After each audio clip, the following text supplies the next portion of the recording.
Episode 4 of Legend of Korra has a couple of prison breaks, one at the start, one at the end. A point for the good guys for freeing the airbenders, and a point for the bad guys for freeing Sparky Sparky Boom Boom Woman. Speaking of the bad guys, how beast is the armless waterbender by the name of Ming-Hua? I mean, it adds to her badassery that she is voiced by the same voice actress that did Azula, but the way that she uses water is just so creative. Like, first of all, she fodderdizes, completely blows Desna and Eska out of the water in terms of bending. Just get the fuck out. Out of that entire Kung Fu Panda escape scene, there was this one part where she actually jumps into the air. The water that is near her legs turns into like a spike, and she just goes in like a drill to save, the firebenders. So now the quartet is complete. They escape. They beat Zuko, unfortunately, which kind of sucks. After not bending for 13 years, I would expect people to be a little bit rusty. I do want to clarify something about the earthbender of the villainous quartet, because it turns out, I did my research, that lava is actually earth in liquid form. But the reason why I was confused about why the guy was actually an earthbender, because I know it was in the back of my mind somewhere, and I couldn't put my finger on it, but I found the explanation, so I'm just going to give it to you. This is why I got confused. So this is a passage from the Avatar Wiki, which for all intents and purposes is not the best reliable source that you can use, but it does bring up a good point. It says, it talks about lava bending, right? It says, this ability has only been demonstrated by Roku, Avatar Kyoshi, an unnamed Fire Nation avatar, and Aang. The manipulation of lava is a combination of earth bending and fire bending, and thus only an avatar can perform it on their own. And then they go and they show this Fire Nation avatar who's like freaking lava bending out of volcanoes. Which, if you look at what he's wearing, this shot is from the first series, so if you look at what he's wearing, he did not start off as an earthbender. Okay, so it's heavily implied in this one shot that lava bending is a fire-based technique. Obviously, we know that it's not now, but can we at least admit to the fact that this is just slightly confusing at first? But even then, if you compare all four elements in regards to power, air is the element that just cannot catch a break. It's crazy. Listen, and water is the most broken piece of shit element in this entire show. No doubt about it, bar none. With water, you can control blood, water and its derivatives, steam and ice, sweat. Hello? And then you could even use it to spirit bend. Oh my gosh. And then earth now has metal, lava, standard earth, and you can even use it to tell if people are lying. Air needs a power boost, folks. It does. Farting and sound bending are not enough.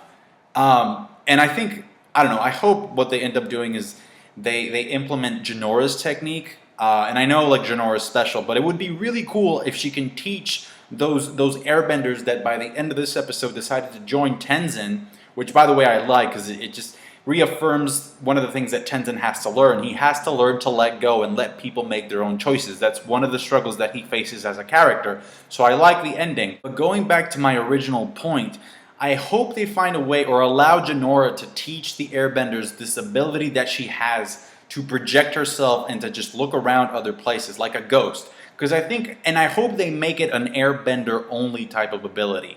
Because you could use that ability to scout, to find people, to track people as she used it with Kai. So it just goes along with the air nomad mentality of avoiding violence. Because if you can scout people, you can avoid conflict to a certain extent. So I hope that spirit projection ends up being for Janora what metal bending was for Toph, in the sense that you could teach it to other people and eventually a lot of people can do it. Does anybody think that Kai is pretty much like in terms of appearances, he's like a mini Sokka with Wan's personality? Anyway, they find the airbenders and all hell breaks loose. The Dai Li are just incredible benders. I especially like that scene where it's Mako, Bolin, and Kai versus one Dai Li agent, and he gets owned, obviously. But the music that they used in that scene reminded me of one of the pieces that they used when the old masters, the White Lotus, decided to go into Ba Sing Se to take it back from the Fire Nation. So overall, it's a very nice, very well done scene. There's this one part where like Bolin, Mako, Janora, and Kai, they're running away because the Dai Li agents, they're like shooting their earth hands at them, and Bolin uses the same technique that Toph used once to get aboard the airship along with Sokka and Tsuki. So he just catapults himself and the others onto the Sky Bison. Story-wise, the most important thing that we learned from this episode is that in the past, at one point, Zahir's group actually tried to kidnap Korra. We don't know why, but I'm getting the feeling that because Zuko is involved, these four fuckers have something to do with Aang's death. And Zahir's interest for the Avatar has not wavered, because in the following episode, he shows up at the Air Temple, eventually gets into a fight with Kaya and leaves. And then he gets like a little pendant and he reads like this, this sort of poem, which I'm pretty sure, I think that's foreshadowing something. It must be important. The fight between him and Kaya looked epic. Action, I don't want to mention it because it always looks good. That is not an issue with this show. The White Lotus, they can't do anything. They just get fucking wrecked. But the true heart of episode 5 revolves around Lin and her backstory with her family, which is automatically interesting to me because it incorporates Toph, who, by the way, is not dead. First of all, I like the idea that this episode introduces us to a new type of elemental city that we've never seen in this show, which is a city made out of entirely of metal. Major portions of the city, if not all of them, are located inside like these metal flowers that, close up. And I think that's just a very good way of the creators exploring what they can do with metal bending in this show. So yeah, metal's being used all over the place for recreational, artistic, and practical purposes, and it looks neat as hell. So Toph is the greatest earthbender that ever lived because she invented metal bending, and yet she just couldn't come up with lava bending. Mwah, mwah. And speaking of Toph, they made her look like a bad mother in this. Oh, don't touch my favorite character. Do not touch her. In an attempt to justify my favorite character's horrible parenting method, which was to just let her daughters do whatever the fuck they wanted, apparently. Yeah, you can't see that one blowing up in your face. Toph might have been under a lot of pressure. She may have experienced something that we're not aware of. We don't really know what the fuck happened. Being a single mom is hard enough. Not that I would know. But also, we don't know who Lin's dad is. We don't know what happened to him. Like, the guy could have died and then Toph could have remarried, because people had a problem with this. It's like, oh, like, no, like, she's whoring around, getting impregnated by other men. Which, given the fact that our society doesn't have any values anymore, that's acceptable. Sorry, folks, I had to stop myself there. But yeah, bottom line is, unfortunately for Toph, her family ended up being dysfunctional. I've already watched episode 6, which explains what Lin is actually holding back. And it got me thinking about whether or not she was justified in just telling Opal to get the fuck out in a very bitchy, rude way. So was Lin justified? No.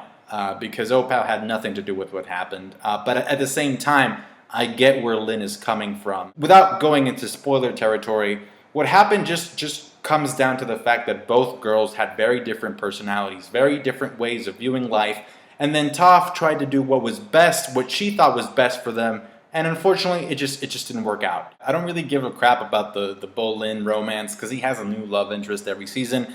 That being said, the highlight of this episode was Varric's return, at least for me. He's a very cool cat. I like his character a lot.